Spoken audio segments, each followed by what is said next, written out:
Noswaith dda, a chroeso i chi i'n ffrwd fyw ni heno, a croeso hefyd i heinion chi sydd yn gwylio ar y recordiad. Da ni chydig bach yn hwyrach heno, fel arfer ar nos Fawrth, mi ydyn ni yn dod ata chi chydig bach yn hwyrach, ond diolch yn fawr iawn i chi am ymuno efo ni, a gobeithio gewch chi fydd allan o sesiwn heno.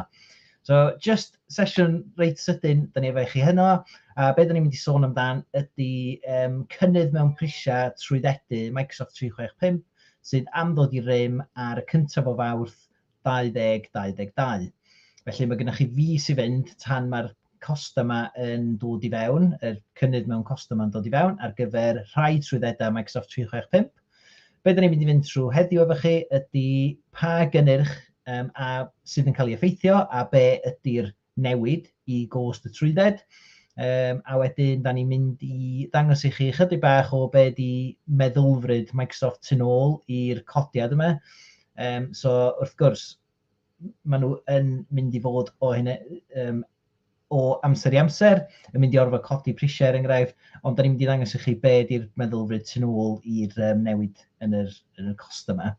A wedyn, ar y diwedd, da ni hefyd yn mynd i ddangos i chi sut fedrwch chi, neu sut fedrwn ni roi chi ar ben ffordd i o bosib wneud siŵr bod chi ddim yn gorfod cymryd y costa newydd yma ymlaen am o leia 12 mis neu o bosib 36 mis. So sticiwch efo ni i ffeindio allan sut da chi o bosib yn gallu sticio fewn efo'ch prisiau presennol am o leia 12 mis neu 36 mis. OK, so dwi am rannu fy sgrin efo chi, oherwydd mae gen i dabl yma yn dangos yn union be fydd y newidiadau. So, dalwch efo eiliad, tra dwi'n rhannu hwn. Reit, dyna ni. So, hwn ydy'r tabl o'r newidiadau yn y trwyddedau. So, da chi'n gweld, mae yna 6 trwydded Microsoft 365 yn mynd i newid ei bris, a mae hwn yn cael ei newid bob defnyddiwr bob mis. So, yr pris da chi'n talu per defnyddiwr per mis, hwnna sydd yn newid. Felly, os da chi efo 2 o ddefnyddwyr, mae hwn yn mynd i fod yn... Wrth gwrs, mae'r canran yr un peth, ond mi ydych chi'n mynd i ffeindio eich hunain yn gwario mwy, oherwydd, wrth gwrs, mae'r canran yn mynd i fod yn fwy ar nifer fwy o ddefnyddwyr. Felly, Busnes Basic yn newid, Busnes Premium yn newid, a wedyn, o ran yr trwyddedau Enterprise, mae heina wedyn yn newid. So, Office 365 E1, Office 365 E3, Office 365 E5. Microsoft 365 wedyn ydy'r un olaf, ac hwnna ar y lefel E3. So, er enghraifft, Microsoft 365 E5, di hwnna ddim yn newid. Felly, dim ond y trwyddedau sydd ar yr tabl yma ar hyn o bryd sydd yn mynd i ffeindio hynna'n yn newid o dan yr costa newydd yma.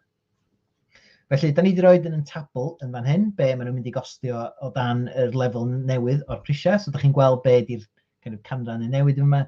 So, mae Business Basic yn mynd o 5 i 6. Mae Busnes Premium, er enghraifft, yn mynd o 20 i 22, so mae hwnna'n mynd i fyny 10% yn fyna. Mae hwnna'n maths hawdd, dwi'n gallu gwneud hwnna fel dwi'n edrych ar y rhif.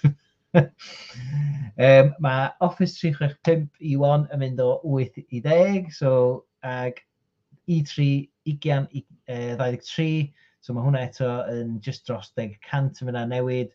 Ond fel da chi'n gweld, mae hein yn newidiadau, os da chi'n mond efo un defnyddiwr, $1 neu $2 er enghraifft, ond os da chi yn mynd i cannoedd, rhedeg gannoedd ddefnyddwyr, cannoedd o drwyddedau, y mis, mae hwnna wrth gwrs yn mynd i wneud gwahaniaeth dros flwyddyn er enghraifft. So, cadwch hwn mewn golwg, cofiwch bod chi angen rhoi hwn i fewn i'ch cyllidebau chi ar gyfer blwyddyn ariannol newydd. A be fyswn i'n hoffi just cadarnhau yma hefyd ydy, efallai bod yna gwestiwn, so pam da ni'n defnyddio'r prisiau dollar yn fan hyn i ddangos be di'r cynnydd? Wel, y rheswm dwi wedi wneud hwnna ydy, ar hyn o bryd, dwi ddim yn hollol 100% yn siŵr be fydd y newidiadau yma. Maen nhw efo syniad, ond mae o'n bosib dibynnu ar y cyllid rhyngwladol a'r newid rhwng yr bint a'r dollar enghraifft, be fydd y prisiau terfynol mewn punnoedd i'r trwyddedau gwahanol yma. Felly, ar hyn o bryd, dwi jyst gadlo i be maen nhw wedi dweud ydy'r newidiadau am fod mewn dollar. A wedyn, o leia fel hynny, da chi'n gallu gweld be di'r canran. Fydd y canran am mwy neu lai yr un peth, ond mae jyst yn dibynnu wedyn ar yr gyfnewidfa arian i be fydd yr cost diwedd yn yn y bynt yn y wlad yma. Felly, dyna pam dwi wedi gadael o fel y dolar am rwan, ond wrth gwrs, unwaith da ni wedi cael cadarnhad o be fydd y prisiau yma, na ni ddiweddaru ein deunydd ar y wefan, a na ni adael chi wybod ar neges ar LinkedIn hefyd. So, dyna be ydy'r newidiadau am fod. So, ar gyfer y lefelau trwyddedau yna, fel da ni wedi gweld. Rwan ta, pam mae Microsoft yn neud hyn? Wel, dwi am ddangos i chi hwn eto trwy un o blogs Microsoft. Felly, mae hwn yn dangos i ni. Felly, really, meddylfryd tu ôl i hwn ydy'r ffaith bod mae Office 365 wedi cael ei lawnsio degawd yn ôl. Dydyn nhw ddim really wedi wneud codi'r pris llawer yn yr 10 mlynedd yna i ddweud y gwir. Dydyn nhw ddim wedi cael rhywbeth mawr i ddeud, reit, mae prisiau hwn yn newid. Ac be sydd wedi bod yn digwydd o fewn yr amser yna, fel ydych chi'n gweld, ydy maen nhw wedi ychwanegu llwyth o apps i fewn i'r trwyddedau Microsoft 365 yma. So mae pethau fel Teams wedi dod i fewn, mae Power Apps, Power BI, Stream, Planner, mae gyd o'r apps newydd yma wedi dod i fewn dros yr amser yma i gyd. A does na ddim newid mawr wedi bod yn cost yr trwyddedau dros yr amser yna. Yn symud ymlaen, mae yna bethau mawr yn barod yn digwydd yn Teams ac yn y gweddill Microsoft 365 hefyd. Felly, mae yna stwff fel maen nhw'n deud amdano y fluid components yma. So, da ni wedi cael golwg ar heina. So, live components oedden nhw i gychwyn efo, maen nhw wedi newid i fluid components rwan. So, mae hynny'n agor i fyny byd newydd o gydweithio falle. Maen nhw fel pethau fel y live captions, sydd yn gadlu chi gymryd cyfarfod enghraifft, lle mae pobl yn siarad, da chi'n gallu cael y testyn allan o hwnna, yn hytrach na bod chi'n gorfod gweithio trwy wneud nodiadau falle mewn cyfarfodydd.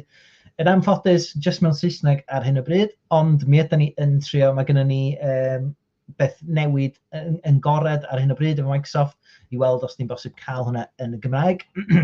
A da ni wedi cael rhyw 160 o bobl yn arwyddo hwnna at rwan.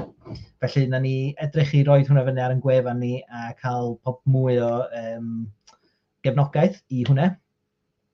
So, mae yna llwyth o bethau mynd ymlaen, a maen nhw hefyd wedi dod ar integreiddio mae fewn efo apps eraill, efo platforms eraill, efo cwmnïau eraill hefyd.